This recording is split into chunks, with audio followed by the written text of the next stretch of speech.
Yeah. Another Democrat suggesting Republicans are fighting immigration reform because they are racist. Have they gone too far? Bill O'Reilly had a few comments about that, and Eric Holder.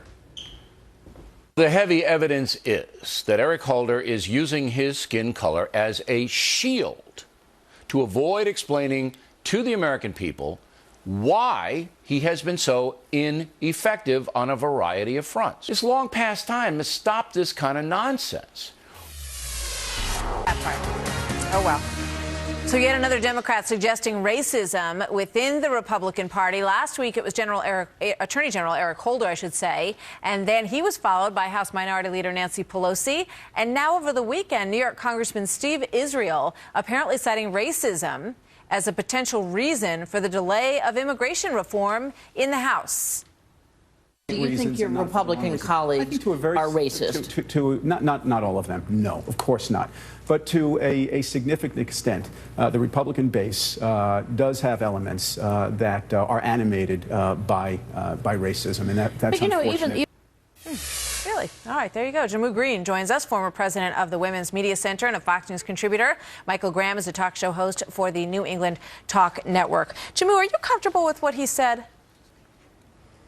Well, Martha, I try really hard to stay away from accusing people of the R word. I think that there are many Democrats and my progressive colleagues who use it too quickly.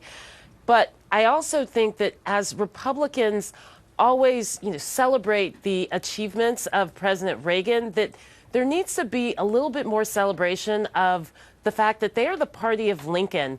And I think they've lost a little bit of that focus. Lincoln's legacy looks over the GOP today, and I don't think he's looking at the voter suppression efforts, the lack of progress on immigration reform, the fact that this party allowed people to say that the president of the United States wasn't legitimate, that he didn't have a birth certificate, and they didn't push back against that. Ken Mehlman in 2005 apologized to the NAACP for the fact that the Republican Party had not gone after the black vote and for some of the efforts or positions that they have taken up. And I think that that's something that should be acknowledged.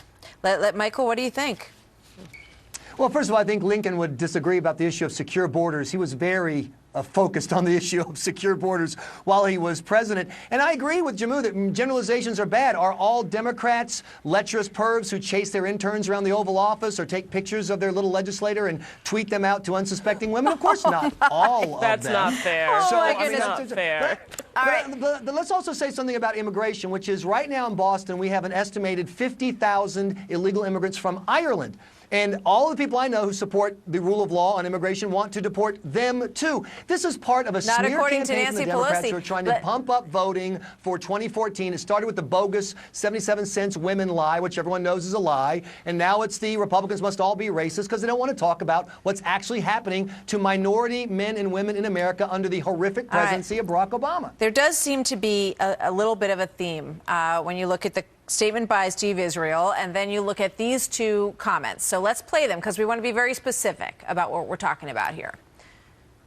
The last 5 years have been defined by significant strides and by lasting reforms, even in the face of unprecedented, unwarranted, ugly, and divisive adversity. I think race has something to do with the fact that they're not bringing up an immigration bill. I've heard them say to the Irish, if it were just you, this would be easy. I'd love to know who said that to Nancy Pelosi. I hope she'll tell us. I hope she'll be specific and say, this is the legislator who said, oh, I just wish it were just the Irish. I mean, seriously. Jammu, when you look at both of these examples, what is your reaction? Well, I also look at the example of President George Bush closing the Civil Rights Summit here in Austin, Texas, just last week and celebrating the accomplishments of Lyndon B. Johnson and saying that America is a more just and generous country because of the Civil Rights Act. That's something that should also be celebrated. But we cannot deny that there was a Southern strategy within the Republican Party. And when the Civil Rights Act was passed, President Johnson said Democrats have lost the South for a generation. And Martha, we have lost the South for a generation. This is a reality. We should have a different conversation about racism where we're not so quick to accuse people of racism, but we acknowledge bias and how it affects policy, and we actually embrace a more open conversation about it instead of accusations. I think perhaps these Democratic leaders were responding to a question in a little bit more of harsh language than necessary. I think so many Americans want to not have this conversation anymore because they look around and they see the President of the United States, Barack Obama. They see Condoleezza Rice, the first Secretary of State. They don't see the colors that I think people want so often to pull us back to looking at necessarily. And you look at the leaders of the Tea Party, Michael Graham, and the diversity that they represent that they really don't get credit for. Yeah, it is pretty hilarious to watch a crowd of people cheering on Tim Scott of South Carolina and former Congressman Allen West being called racist by Al Sharpton, who, by the way, Al Sharpton, who led the horrific attack at Freddie's Fashion Mart with his rhetoric that resulted in violence, Al Sharpton, who's used slurs against Jews repeatedly, is at the White House as part of the president's outreach for the prayer breakfast. As soon as Democrats stop inviting a racist Al Sharpton to speak in primetime at their Democratic National Conventions, maybe people will be able to start hearing what they have to say about justice and race relations. We've got to leave it there. Michael and Jammu, thank you very much to you both. We'll see you next time. Thanks, Martha.